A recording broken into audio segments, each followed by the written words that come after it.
Assalamualaikum warahmatullahi wabarakatuh. Selamat datang kembali di channel Kuliah-Kuliahan, ruang pelarian di mana kalian bisa belajar banyak hal. Selamat datang untuk para pendatang dan penonton setia channel Kuliah-Kuliahan. Di pertemuan kali ini segmen terakhir ya teman-teman dari pengantar akuntansi. Setelah ini kita akan bahas segmen akuntansi yang lainnya. Di segmen terakhir ini kita akan membahas seputar harga pokok penjualan. Kira-kira seperti apa penjelasannya? Mari kita simak bersama-sama.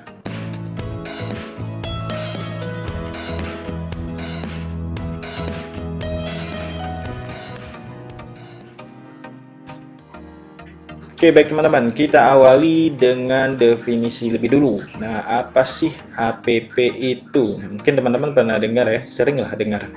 Nah, apa sih HPP itu? HPP itu adalah harga pokok barang dagang, teman-teman, yang telah terjual dalam satu periode.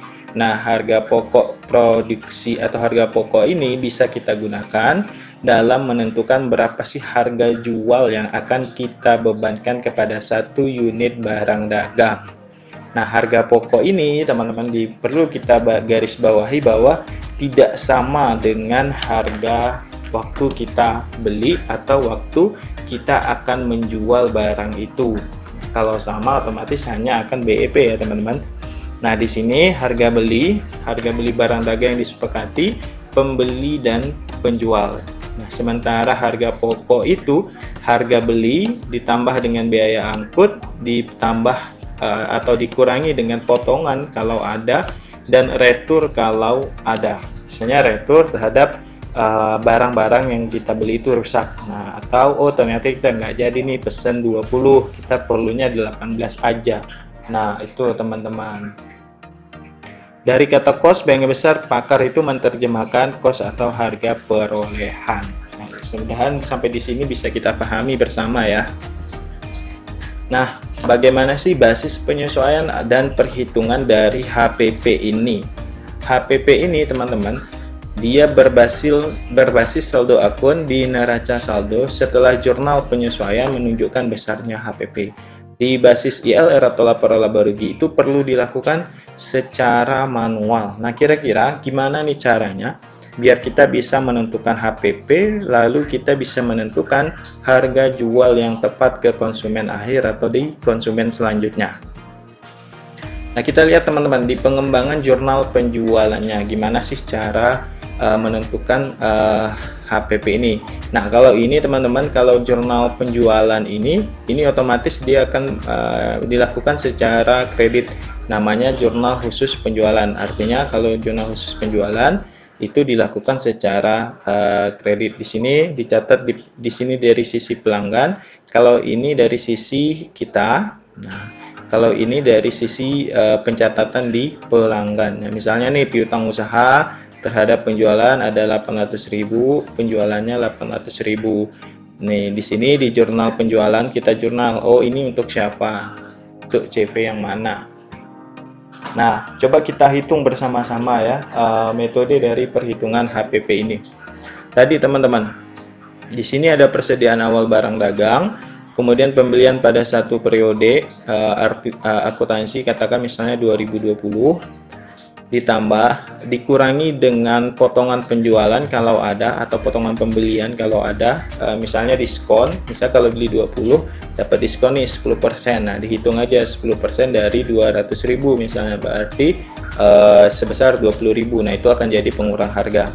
Kemudian ada retur, kalau misalnya dari 20 ternyata satu rusak.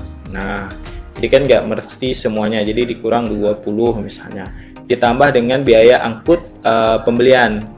Nah, ini otomatis ya teman-teman, kalau kita menggunakan biaya angkut. Nah, kalaupun tidak, misalnya kita ambil sendiri ya, tetap harus kita hitung teman-teman biaya angkut ini, biar kita menghitung semua biaya dan komponennya tepat nanti pada penentuan harga jual. Walaupun misalnya kita pakai mobil sendiri, tapi kan kita tetap ada beli bensin, ada misalnya biaya makan siang kita. Nah, itu kan bisa kita bebankan sebagai beban angkut pembelian.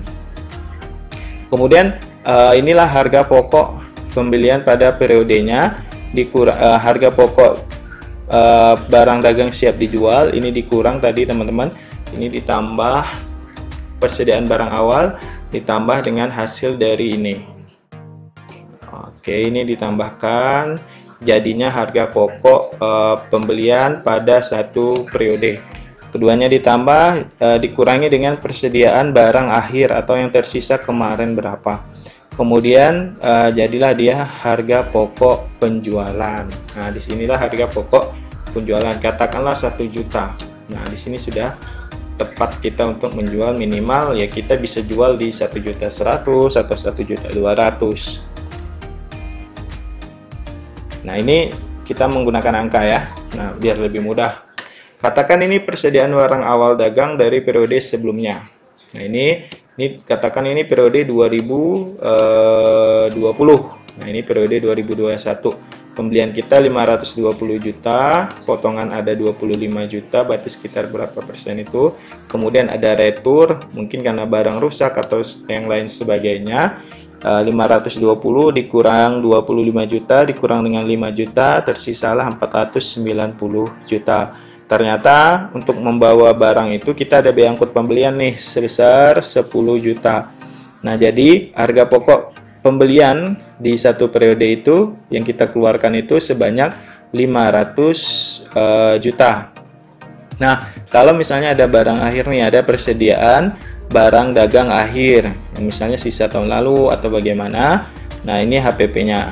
Jadi dikurang 600 juta, dikurang dengan 525 juta, dikurang dengan 75 juta, hasilnya adalah 525 juta.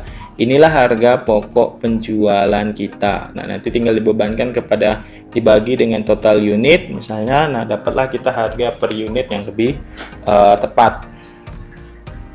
Oke, nah betapa pentingnya dalam menghitung HPP ini teman-teman, karena dapat menghitung laba yang diperoleh khusus dari penjualan barang dagang. Nah, jadi kini kita akan dapat laba bruto atau gross margin. Kemudian di perhitungan HPP ini juga sebagai aplikasi konsep dari matching cost with revenue.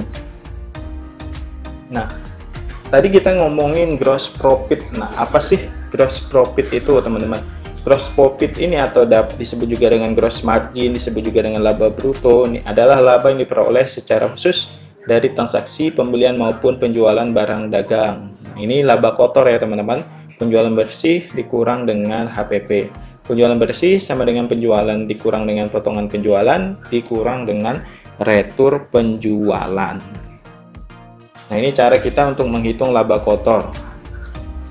Di sini katakan ada penjualan dikurang dengan retur kalau ada, potongan penjualan kalau ada. Biasanya kita suka tuh ngasih diskon para penjual tuh kan. Nah, ini dikurang, dapatlah total pengurangannya. Penjualan bersihnya dikurangi dengan HPP ditambah, jadi penjualan dapatlah dia laba bruto di sini.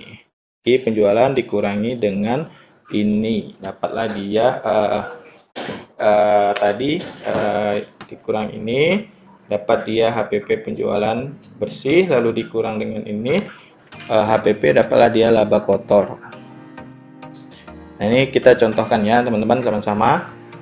Katakan ini ada penjualan 720 juta, dikurang retur ada 14 juta, ada potongan penjualannya totalnya 6 juta. Berarti totalnya semuanya pengurangannya itu sebesar 20 juta rupiah. Kemudian ini dikurang total penjualan, jadilah dia penjualan bersih. Dikurang dengan HPP tadi, harga pokok produk penjualan kita berapa? Dapatlah dia laba kotor sebesar 175 juta. Artinya kita di sini untung ya teman-teman, karena penjualan kita lebih besar dari harga pokok produksi. Oke teman-teman, demikian penjelasan saya kali ini tentang HPP. Mudah-mudahan bisa menjawab dari keingintahuan teman-teman semua. Teman-teman juga bisa bertanya kembali di kolom komentar. Sampai bertemu lagi di video-video saya selanjutnya. Jangan lupa like, komen, dan subscribe serta share agar yang lain bisa tahu.